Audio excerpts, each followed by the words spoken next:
Hey everybody, welcome to Boardgame Heaven. My name is Raymond, and in this video I'm taking a look at Margot La Fée by Japanime Games, which is a press your luck card game for 1 to 4 players, which plays in about 15 to 60 minutes for ages 8 and up. And before I set up the game, explain the rules, and share my thoughts, I'd like to ask you to please hit that subscribe button if you haven't subscribed already. That really helps the channel, and if you already have, you're an absolute legend. Thank you so much. Also, please check out the Patreon page in the links below. If you'd like to support what I do, you can do so for as little as just €1 per month, and in return you will get early access to all of my videos, access to Patreon exclusive content, and your name in the credits as a supporter as well. Alright, let's get started. To set up Margot La Fée, take all the cards and separate them in different stacks. There's a stack of flower fairy cards. There's a stack of all the other fairies. There's a stack of Ranville Castle cards and Witch's Castle cards. And there are also these reference cards. Put the scoring pad in the middle of the table, and every player selects a color and then takes their corresponding color meeple and reference card. Then every player draws 2 cards from the fairy deck, secretly looks at them, and decides which one of those fairies to keep. They all have different abilities, so read those and then make a decision. Put the other card back into the game box. They will not be used for this game. Once every player has chosen a fairy card to keep, you can place those open on the table for all to see, and that will be your fairy card. And every fairy has a number of victory points, so you can already go ahead and use those victory points, put them on the scoring board. So if I was the green player, I would take the green meeple and put it on number 2, because that's the number that I already scored here. So I will just keep this to the side here. The other players do the same, so there might be another player who has a 2 victory point fairy, and some players might have 1 victory point fairies. All the flower fairy cards are kept in an open stack. Then draw 3 fairy cards from the other stack, and those will be different types of fairies, and those will form the Fount of Recollection, which is technically your market. Randomly decide who gets to go first, and give that player both the Ranville Castle deck and the Witch's Castle deck, and make sure they are both shuffled but kept separately. That's the setup of the game. Let's explain the rules. Margot La Fée is basically a push your luck kind of game where you will be exploring Ranville Castle and the Witch's Castle in search for cards that will help you rescue these fairies and add them to your personal stash. And before I explain the rules, I need to clear up some of the terminology they use in the rulebook so you'll understand what it all means. So first of all, you have your hideout. Your hideout is the space in front of you, which at the start of the game only contains your reference card and your first chosen fairy. And later, when you acquire more fairies, they will all be placed here open in the hideout. Both the castles will have their castle grounds. So if I open up cards from this deck, or draw cards, I will put them next to the deck, and that is the castle grounds. And both castles have their own castle grounds. Keep those separated, but together they count as the field. Sometimes a card will be placed to the right of the castle grounds, which is called the mirage, and those cards will have an effect there. Cards can also be enchanted or disenchanted, which basically means nothing more than being active or inactive. An active card is enchanted and can be used, and after you've used the card, you disenchant it, and you could rotate it 90 degrees, or as they explain in the rules, whenever there's cards here in the castle grounds and it's made inactive or disenchanted, you move it forward to indicate that it is no longer actively in the castle grounds. Now, as you explore these cards in the castles, you will find cards that'll deal damage to you, and these cards have this damage icon, this blood spatter, and a number there. That's the number of damage that's currently being dealt to you as you explore these castles. and every player's fairy has a stamina of 5. This is not mentioned anywhere on the cards, it's only in the rules, so keep in mind that 5 is your basic stamina, and as soon as your damage is equal to or exceeds your stamina, then you're overwhelmed and your turn ends. There's one exception to the rule, and that is if a player picks the armor fairy at the start of the game, that armor fairy has a passive ability which says while this card is enchanted, so active, not inactivated, deactivated or disenchanted, your stamina is increased by 1, so then you would have 6 stamina instead of 5. And you're going to be looking for cards that are called fairy tales. So instead of these knights here, for example, these are all the enemies that you can encounter. Here's another one, is a soldier that also does damage.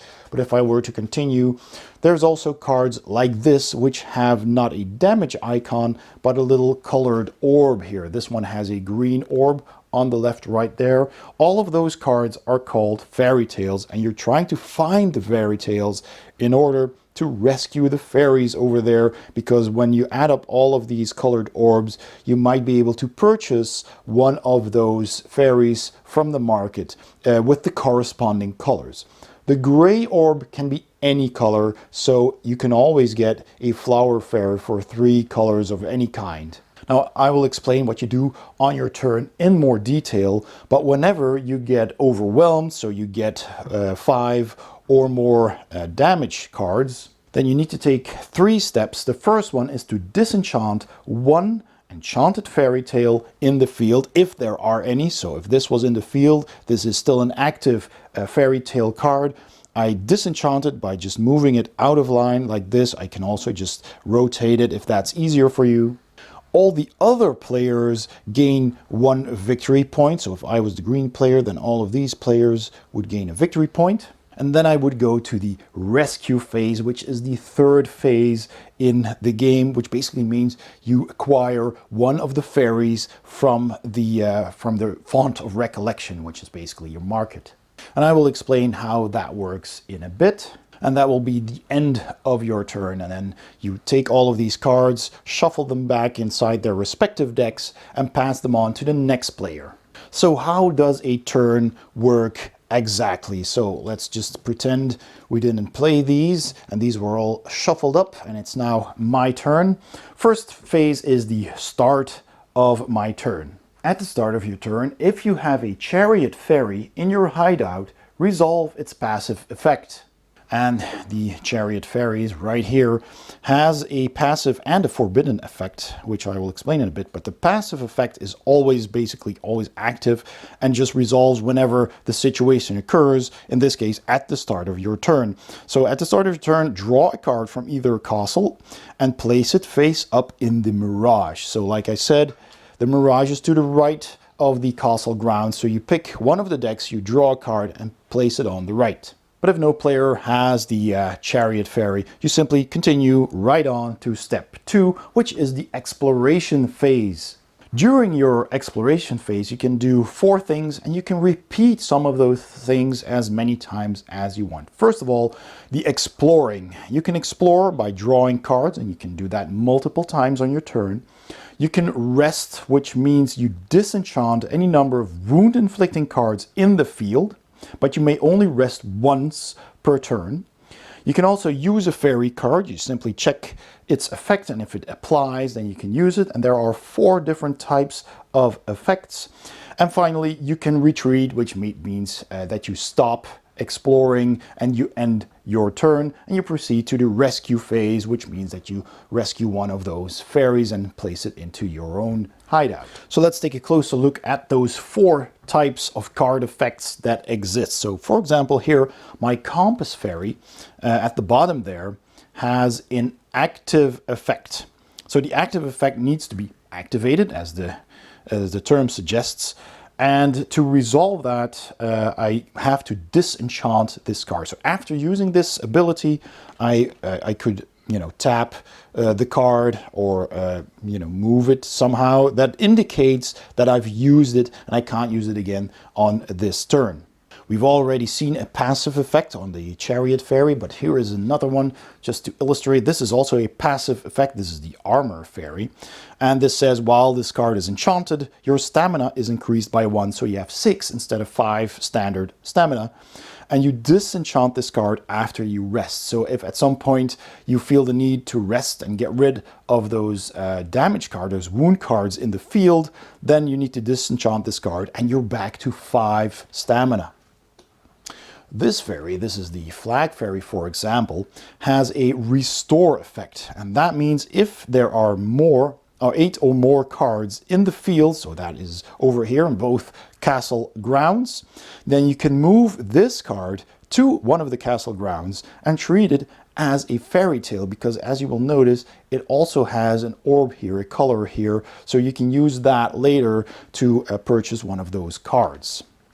And then finally, there's the Quill Fairy, which has a forbidden ability.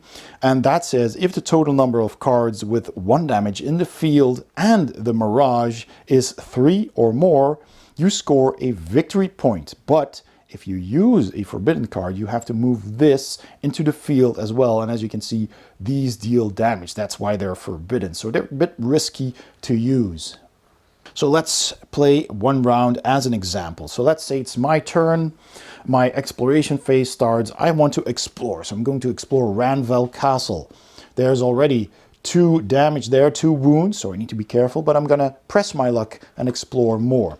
Here's another damage, and I could actually move them over to the left and stack them like this, as long as you can still see the left side of the card. So now I have 3, and I need to be careful because my stamina is 5. So I'm going to draw another card. So now I have a fairy tale here. This is a green fairy tale. That means I could use that to purchase those fairies if I wanted one of those. I'm going to still press my luck. Oh, there's another fairy tale. Now I have a blue one. Let's see if I can press my luck further. So I'm drawing another soldier. So that's another damage. I can also place that here on the stack with these. So now I have 4 wounds, and my stamina is 5. So this might be a good time to stop exploring and to rest. So whenever I rest, I place all of the cards with wounds out of action. I disenchant them. So normally the rules say you would move them forward out of line, but since I usually don't have that much space, I'm just gonna tap them just like this. So these are disenchanted, they are no longer active. I have basically rested and healed those wounds. So now all I have left is these, so I can safely explore. And I can also explore the Witch's Castle, so I might want to do that. So there's another soldier. I get 1 damage again. So now we're gonna have to see what happens next. There is the Sorceress, which is one of the stronger cards, does 3 damage. And remember, at all times you can check your reference cards to check which cards are in Ranvel Castle and in the Witch's Castle. So you can see that there are 4 soldiers which do 1 damage, there are 2 knights which deal 2 damage, etc. So I still want to explore. So let's explore some more. Let's explore over here. We get another fairy tale card. So maybe now I want to retreat. So I want to stop exploring. I can't rest anymore. I already rested. I've got 4 damage, so I'm still in the game. But I have 3 of these, which means I could potentially buy one of those cards. With the red and the blue one and a generic one, any color, I could buy the Quill Fairy. And with the green and the blue ones, plus another color, I could either buy the Flag Fairy or the Armor Fairy. And remember, you can always buy a Flower Fairy since they require 3 of any color.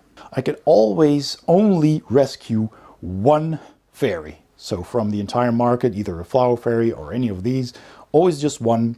So I check the fairy tales in the field and I disenchant those that I want to use. So in this case, it's going to be easy. I'm just going to disenchant all 3 of these, and I'm going to pick the Armor Fairy because that has the passive effect that gives me an extra stamina. So as long as this is enchanted, I have 6 stamina instead of 5.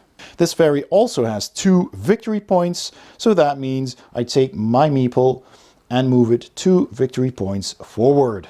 If I rescue the fairy from the font of recollection, I draw a new fairy to replace that spot. And finally, I score 1 victory point for every 2 still enchanted fairy tales in the field. So had I had more of these, so let's just see what else we can find. Here is another fairy tale, and this is a special one. There is a special one in each deck. This is the fairy tale sword, and that means if you draw the contemptuous witch, which is in the witch's castle, you may disenchant this card to return the contemptuous witch to the top of the castle deck instead of placing it in the field. So that is a handy card to have. And there's also a similar card in here. Here's some regular fairy tales. Let's see, this is the contemptuous witch. Here she is. She deals 2 damage, and while this card is in the field, treat all blue cards in the field as if they had 1 damage instead. So that's a very dangerous card, and that's why you might want to have that fairy tale sword. So you can disenchant this to place her back on top, and then you probably don't want to draw from this deck anymore. And this card has a similar effect here, so let's just go through that. Here it is. Here's Vivian's Wand, and that is the other card. Basically, it says if you draw the Unyielding King, who is in Ranville Castle, you may disenchant this card to return the king to the top of the castle deck instead of playing it on the field. So it does exactly the same. So if you go on here, I'll just draw some more cards here and see if we can find them. A regular soldier, a knight. Here is the Unyielding King, deals 2 damage, and this one says when this card is placed in the field, enchant all soldiers in the field. So that means any disenchanted soldiers get enchanted again, dealing all of that damage to you. So usually that means you're out of the game quickly. So there's that. But had I still been in the game and I had some extra fairy tales still lying around that I didn't use because I can only rescue 1 fairy from the Fount of Recollection, then any 2 of those still enchanted fairy tales would get me an extra victory point. Now, if any of my fairy cards are in the field or in the Mirage, I can return them to my hideout. I enchant any disenchanted fairies in my hideout as well. Just reactivate all of my cards. I return all the castle decks due to their appropriate castle. So all these cards that belong to the Ranville Castle get shuffled back in, and all the Witch's Castle cards get shuffled back into that deck. Then I pass those 2 decks to the next player, who then shuffle each deck separately, and they take their turn. And again, should I have been knocked out, let's just play again some cards here. So maybe I was pressing my luck a bit too much, and these weren't in. Let's see, we did this, and we had a couple of cards here and here. So now I had 5 damage, right? So at that point, if I didn't have this one yet, I would have been knocked out because I only have 5 stamina. This is 5, so I'm overwhelmed. Then I disenchant one of the fairy tales in the field if there are any, so I might want to disenchant this one. I don't know, just pick one. The other players earn 1 victory point, and then I proceed to the rescue phase, which means I can rescue either 1 fairy from the Fount of Recollection or 1 flower fairy. Now, I only have 2 fairy tales left because I had to disenchant one of them. And so that means I can't buy any of those. But if you look at the flower fairy's description right here, it says you can rescue a flower fairy by disenchanting all fairy tales in the field. You can do so even if there are no enchanted fairy tales in the field. So in other words, if you don't have enough to buy one of those, to rescue one of those fairies, you can always take a flower fairy, and these are worth 2 points. And also they have an active ability that lets you disenchant 1 card with exactly 1 damage in the field. So they can take out the soldiers. So if you have one of those, you can exhaust them to exhaust one of the soldiers. So even if you don't have enough, you disenchant all of your remaining fairy tales, and you still get a flower fairy. And the game ends when any of these conditions are met. So either all players have 6 fairy tale cards in their hideout. So you start with 1 and then you take 5 turns. All players take 5 turns and then the game ends. Or if one of the players has scored at least 24 victory points, so if you reach this spot or even beyond, then the game immediately ends and that player wins. Or if all the flower fairies have been rescued. And then of course the player with the most victory points at the end of the game is the winner, and if there is a tie, all the tied players win.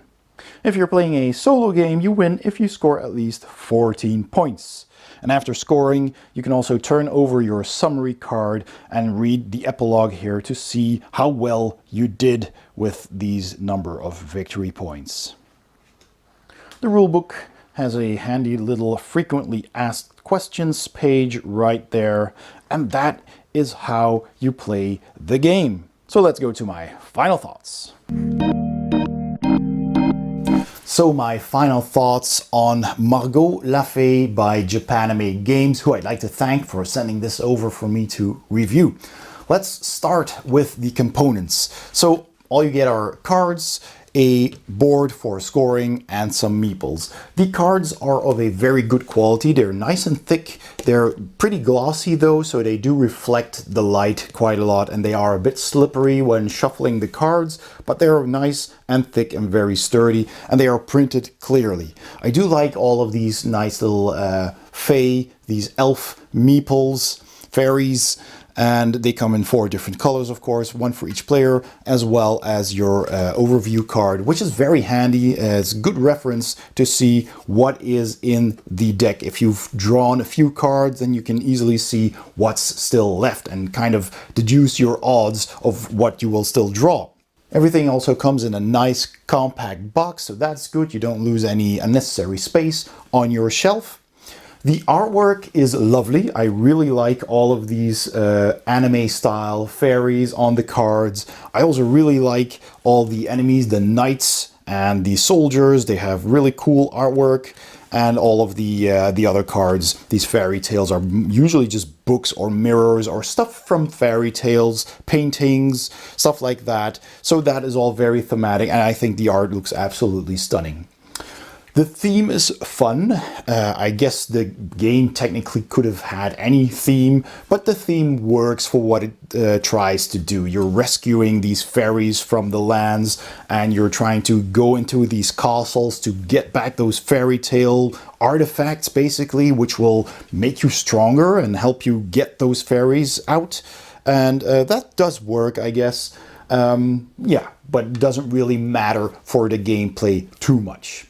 One thing that I did find annoying though is that the rulebook insists on having these very thematic terms for the gameplay and for explaining things like the enchanting and disenchanting. Nowhere in the rulebook it really explains very clearly what that means. It just tells you, hey, if you disenchant something in the castle grounds, then move it up to indicate that it's disenchanted. And you basically have to deduce from reading the rules that it means that those cards are no longer active. Same goes for your fairies. If you've used some of them abilities that are on the card, you need to exhaust those cards basically, or tap them, or whatever you want to call it. And they call it disenchanting, and then at the end of your turn everything is enchanted again. And that was confusing the first time I read through the rules. There's not a whole lot of them, it's just a couple of pages, but you know, having all of these terms like the castle grounds, I guess that's pretty obvious because these are castles that you're going through, and these are the castle grounds, and altogether that's the field. And then you have the mirage on the other side. It can be a bit confusing with all of these terms. Also the space in front of you, that's your hideout, and you rescue your fairies from, I even forgot what it's called again. It's the Fount of Recollection. I mean, all of these terms are really nice and thematic, but it makes reading the rules a nightmare. It's just really confusing and difficult, and I wish they would have just used, you know, clearer terminology in explaining the rules. But otherwise, the gameplay itself is pretty fun. It's a simple press your luck game. You're flipping over cards. You're trying not to go too far. You have to keep in mind what your stamina is, which is another point that I have to make, is that nowhere does it say that your stamina is 5. The rules say it's usually 5, but they don't say when it's not, which is basically, as far as I could tell, only when you have the armor fairy, which gives you an extra point of stamina, unless it's used for an extra rest, or after a rest it's disenchanted, it's stabbed, it's exhausted, and you still have 5 stamina left. So again, with the terminology, I'm not a fan of that, but gameplay itself is pretty fun. You're trying to get as many of these fairy tales, these colored orbs as you can, so you can pick one of the fairies that has a special ability that might help you. But even if you can't make that, even if you're exhausted or defeated, then you can still always get a flower fairy, which is also not explained in the rules. The rules do tell you that if you're defeated, if you're exhausted, then you have to tap, exhaust, or disenchant one of the fairy tales that's still in the field. So for example, you can just take one of those cards. I flip them sideways to make that clear. And then if you're in a situation where you still have enough to get one of these fairies from the market, from the fount, then you can still pick one of those, no problem. If you don't have the matching colors, you can pick a flower fairy. But even if you have less than 3 of those fairy tale points left, you still get the flower fairy because it says so only on the card. So you really have to read these cards during rules explanation before starting, because we started it after playing reading the rules first, and we started playing, and we didn't know that you could still get these flower fairies even if you only had 1 or 2 of those buying points left. So that was also something that I feel should have been explained better in the rulebook. But once you get the hang of it, it is actually a pretty fun and pretty fast game. You're just shuffling those 2 decks, you're drawing cards, you're trying to get some fairies and hopefully get some extra fairy tales, because every 2 fairy tales is another victory point, and you want to, advance as much as you can, other than just having the 1 or 2 points from the fairies you rescue, because everybody gets that. Everybody gets a fairy, and the flower fairies are, strangely enough, 2 points. I would have expected those to be 1 point, because they are the last resort fairies that you can get, and they do have a pretty cool power as well. They have an active power where you can disenchant 1 card with exactly 1 damage in the field, so you can take out a soldier, disenchant that, and that won't hurt you anymore. So that is actually not bad. So in the end, it's really a game of really trying to press your luck as far as you can, farther than the other players. Replayability is okay, since it's a pretty fast game. You can easily play a couple of these games after one another, especially if you're just 2 players. If you're multiple players, like 4 players, it might take a bit longer, so you might be done after 1 game. But replayability is basically just as long as you enjoy playing the game, really, because it's a pretty simple game. It's a pretty light game as well, which does make it very accessible. There is finally the language dependency, though. The game is language dependable because there is text on every single card. Much of it is flavor text. I mean, these cards are pretty clear. They just have that single color, so you know what the fairy tales do. They don't have any special abilities except for the 2 magical items that cancel out the other castle's lord or witch. So those have text on them, but also all the fairies do have an ability that you only have to be able to read. So the game is language dependent, and that is something you need to take into account whether deciding to buy this game or not. But in the end, I found this a pretty enjoyable press your luck game, and it comes in the Domina Anthology Volume 2, which is this nice compact box, which has 3 similar sized boxes in it, and one of them is a trick-taking game with a twist, one of them is a press your luck game, and the other one is a kind of a bluffing memory style type of game. So 3 very different, very light and compact games, very accessible games. So I really enjoyed all the games in this box and can certainly recommend trying out this anthology. So that's it. I hope you enjoyed this video. If you did, please give it a thumbs up. Don't forget to subscribe if you haven't already, and please also check out my Patreon page by clicking the link in the description below or the icon at the end of this video. Thank you so much for watching, and I'll see you next time on Board Game Heaven.